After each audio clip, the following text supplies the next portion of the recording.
future our priority. Hello students, welcome to Soliman Educational Hub. So today we are going to start our unit 3rd, that is classifications of elements and periodicity in properties. तो यहाँ पे हम देखेंगे कि periodic table में जितने भी known elements थे उनको कैसे क्लासीफाई किया गया है, किस बेसिस पे हमने ग्रुप बनाए हैं और एलिमेंट्स को उन ग्रुप के अंडर रखा है। तो सबसे पहले क्वेश्चन अराइज होता है, why we need to classify the elements. हमें एलिमेंट्स को क्लासीफाई करने की ज़रूरत क्यों पड़ी। तो देखते हैं होता क्या है। इसमें क्या हुआ कि इन 1800 इसमें क्या होता है कि 1800 में ओनली 31 एलिमेंट्स इज प्रेजेंट, सिर्फ और सिर्फ 31 एलिमेंट्स प्रेजेंट थे, यानी कि वो तो बहुत छोटा नंबर है। तो फिर साइंटिस्ट ने क्या सोचा, हम इनकी इंडिविजुअली स्टडी कर लेते हैं। लेकिन हुआ क्या, इन 1865 टोटल 63 एलिमेंट्स मिल गए हमको, यानी कि अप्रॉक्सीमेटली डबल ऑफ 31।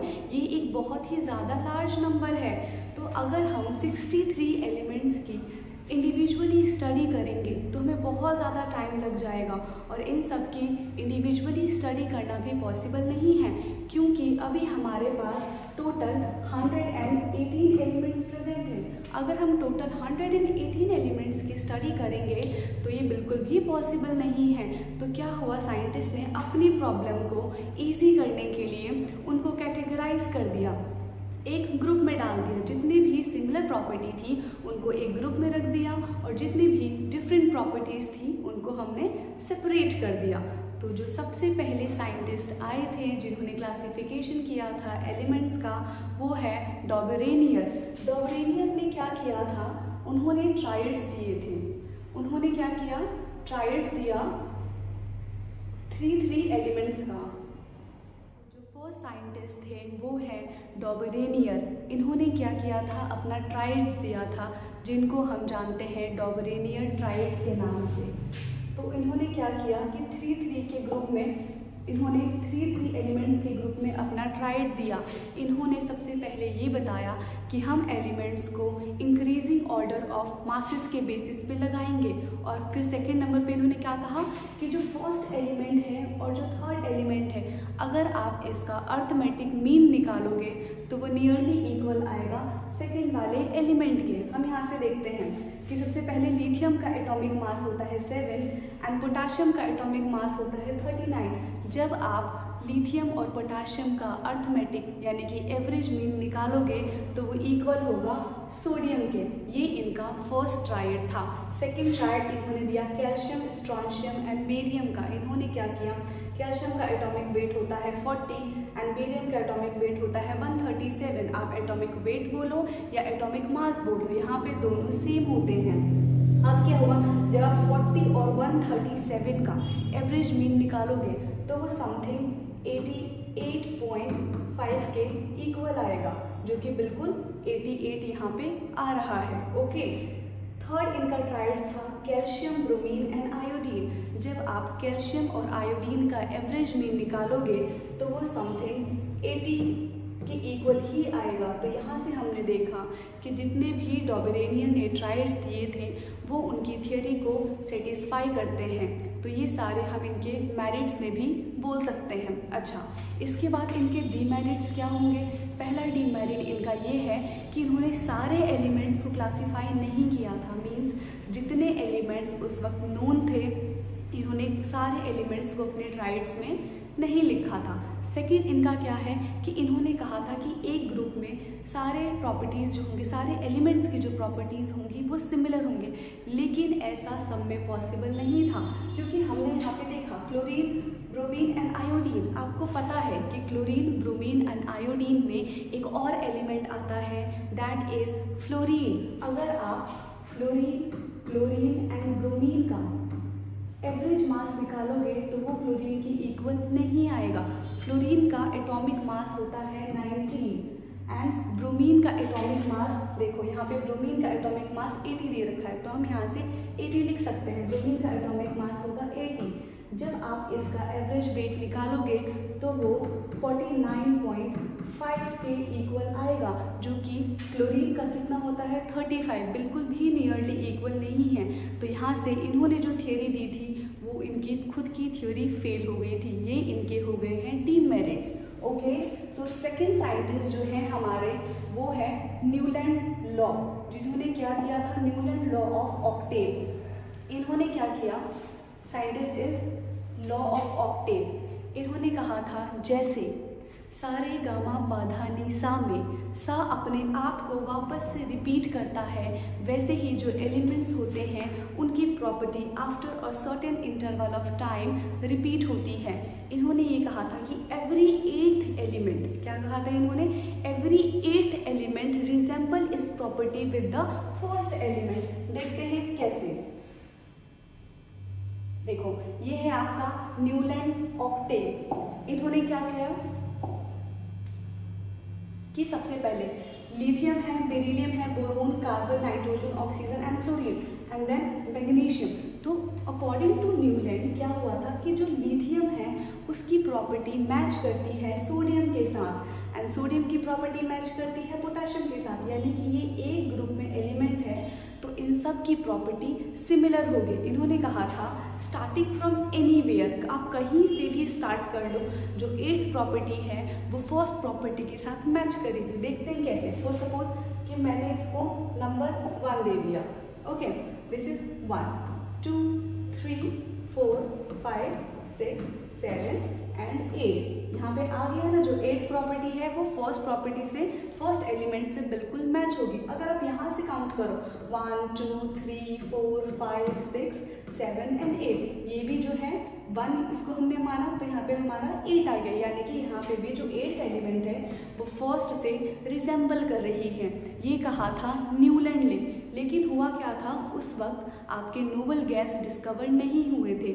जैसे ही नोबल गैस की डिस्कवरी हुई, जो इनका ये लॉ था ये फेल हो गया, क्योंकि आप लोगों को पता है कि यहाँ पे फ्लोरीन के बाद नियॉन आता है एंड क्लोरीन के बाद आर्गन आता है।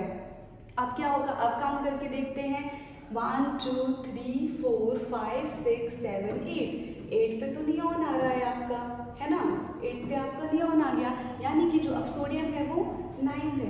अगर ये कहते कि प्रॉपर्टी रिपीट हो रही है, नंबर नहीं देते, तब इनका करेक्ट होता। लेकिन इन्होंने क्या कहा कि एवरी 8th एलिमेंट, और अब क्या हो रहा है नोबल गैस की डिस्कवरी के बाद 8th एलिमेंट तो नियॉन हो गया, और नियॉन की प्रॉपर्टी लिथियम के साथ मैच नहीं करती है, तो ये इसका हो गया ड्रॉबैक। ओके, ये इनके ड्रॉबैक्स में आते हैं। सेकेंड ड्रॉबैक क्या है कि इन्होंने सारे एलिमेंट्स को क्लासीफाई नहीं किया था। आप देख सकते हो अप टू कैल्शियम, सिर्फ इन्होंने कैल्शियम तक के ही एलिमेंट को अपने न्यूलैंड लॉ ऑफ ऑक्टेव में जगह दी थी। आफ्टर कैल्शियम जितने भी हैवियर एलिमेंट थे इन्होंने उसमें ऐड नहीं किया है, तो ये उनके डीमेरिट्स हो गए। तो डॉबरेनियर एंड न्यूलैंड के बाद जो हमारे अगले साइंटिस्ट आएंगे वो कौन से हैं, Luther mayor and Mendeleev and next is Luther mayor. जो इन दोनों की डिस्कवरी थी ना वो बिल्कुल सेम ही टॉपिक पे थी, कोई भी डिफरेंस नहीं था। बस डिफरेंस कहाँ पर आया, इनके रिप्रेजेंटेशंस में। आपकी NCERT बुक में लूथर मेयर के उन्होंने जो ग्राफ दिया था वो नहीं है, पर मैं यहाँ पर आपको बताऊंगी कि उन्होंने ग्राफ दिया था और हम उन ग्राफ को क्यों नहीं पढ़ते हैं। ओके, उनके क्या डीमेरिट्स थे जिनकी वजह से आज हम उनके ग्राफ नहीं पढ़ते हैं। तो सबसे पहले जो लूथर मेयर थे वो जर्मन केमिस्ट थे। इन्होंने क्या किया, इन्होंने अपने ग्राफ में एटॉमिक मास और फिजिकल प्रॉपर्टी ऑफ एटम के बीच में एक ग्राफ बनाया। देखते हैं कैसे। जो लूथर मेयर का ग्राफ था वो किन किन के बीच में था, वो था atomic mass and physical property. Physical property में कौन कौन सी प्रॉपर्टी आती है, density, volume, boiling point, melting point, right. तो यहाँ पे ले लेंगे हम एटॉमिक वॉल्यूम। जो लूथर मेयर का ग्राफ था वो कैसे आया, मैं आपको डायरेक्ट ग्राफ बताती हूँ। जो इनका ग्राफ था उसकी ऑब्जर्वेशन कुछ इस टाइप से थी, मीन्स पीक बढ़ते जा रहे थे, ठीक है। जितने भी टॉप पे थे ये सारे क्या है, इस ग्राफ के पीक है, lithium, sodium, potassium, rubidium and francium. Okay, और जितने भी इंक्रीजिंग स्लोप थे, यानी कि यहाँ पे आपका आ जाएगा फ्लोरीन, ब्रोमीन एंड आयोडीन, और जितने भी आपके डिक्रीजिंग स्लोप होंगे यहाँ पे क्या आ जाएगा, beryllium, magnesium, calcium, strontium. Okay, तो इनका कहना क्या था कि जितने भी ग्राफ के पीक पे एलिमेंट्स होंगे वो कौन से एलिमेंट होंगे, एल्कली मेटल होंगे। जितने भी पीक पे एलिमेंट होंगे जो आपको दिख रहे हैं, sodium, lithium, sodium, potassium, rubidium, francium, ये सारे आपके एल्कली मेटल हैं। तो इन्होंने कहा जितने भी पीक पे एलिमेंट होंगे वो सारे के सारे एल्कली मेटल होंगे। ओके, जितने भी इंक्रीजिंग स्लोप पे एलिमेंट होंगे, जितने भी इंक्रीजिंग स्लोप पे एलिमेंट होंगे वो आपके क्या होंगे, हेलोजेंस ग्रुप होंगे। ओके, एंड जितने भी डिक्रीजिंग स्लोप पे एलिमेंट होंगे वो आपके कौन से होंगे, एल्कलाइन अर्थ मेटल। ओके, तो इनका ये कहना था कि हम डायरेक्ट ऐसे बोल दें कि पीक वाले सारे एल्कली मेटल हैं, जो इंक्रीजिंग स्लोप पे हैं वो सारे हेलोजेंस है, एंड जो डिक्रीजिंग स्लोप पे हैं वो सारे एल्कलाइन अर्थ मेटल है। लेकिन इनके अलावा भी तो एलिमेंट्स प्रेजेंट थे ना, हम उनको कैसे रिप्रेजेंट करेंगे। फॉर सपोज कि आपका यहाँ पे बेरिलियम है, बेरिलियम के ऊपर भी कोई एलिमेंट हो सकता है, बेरिलियम के नीचे भी कोई एलिमेंट्स हो सकता है। अब मुझे बताना हो कि डिक्रीजिंग स्लोप पे कौन से एलिमेंट आ रहे हैं, तो हम यहाँ पे किसकी बात करेंगे, हम पे बेरिलियम की बात कर रहे हैं। फॉर सपोज यहाँ पे नाइट्रोजन आ रहा है तो नाइट्रोजन की बात कर रहे हैं, अगर नीचे ऑक्सीजन आ रहा है तो ऑक्सीजन की बात कर रहे हैं। हम आखिर किसकी बात करें, तो ये बहुत ज़्यादा ना मिसमैच हो गया, हमें कुछ क्लियर नहीं हो रहा था कि हम किसकी बात कर रहे हैं यहाँ पे, है ना। कि जो इन्होंने ग्राफ के बेसिस पे समझाया था वो बिल्कुल भी हमें अच्छे से समझ नहीं आया ना, क्लासीफाई नहीं कर पा रहे हम कि एक्चुअल में हम कौन से एलिमेंट की बात कर रहे हैं। ओके, इस वजह से हम लोथर मेयर के जो ये ग्राफ हैं इनको ज़्यादा प्रेफर नहीं करते हैं, इनकी ज़्यादा स्टडी नहीं करते हैं, क्योंकि जो मेंडलीव थे उन्होंने भी बिल्कुल सेम टॉपिक पे ही अपनी डिस्कवरी की थी, लेकिन उन्होंने किस पे दिया था, उनका जो टेबुलर फॉर्म था, उन्होंने एक टेबल के फॉर्म में सारे एलिमेंट्स को अरेंज किया था, और इन्होंने किसके फॉर्म में अरेंज किया था, ग्राफ के फॉर्म में। ओके, तो सबसे पहले देखते हैं हम कि मेंडलीव ने क्या किया। मेंडलीव जो थे उन्होंने कैसे अपना क्लासिफिकेशन दिखाया एलिमेंट्स का। ओके, सो मेंडलीव एक रशियन केमिस्ट हैं। ओके, इन्होंने क्या किया था, एक टेबुलर फॉर्म बनाया था। देखते हैं कैसा है उनका टेबुलर फॉर्म। ये देखिए, ये बहुत ही ज़्यादा एडिटेड फॉर्म है। जो मेंडलीव के टेबुलर फॉर्म थे उनमें क्या था, ये जीरो, इसमें जो आपको जीरो ग्रुप दिख रहा है ना, वो जीरो ग्रुप नहीं था। ओके, उस वक्त आपके ये जितने भी नोबल गैस हैं उनकी डिस्कवरी नहीं हुई थी। और क्या है, उन्होंने क्या किया था कि 8 ग्रुप और 7 पीरियड बनाए थे। क्या बनाए थे, 8 ग्रुप और 7 पीरियड। और उन 8 ग्रुप में भी ना इन्होंने सब ग्रुप बनाए थे, जो कि यहाँ पे मेंशन नहीं है। यहाँ पे सब ग्रुप में क्या था, ए बी, ये इनके सब ग्रुप्स थे, ए बी।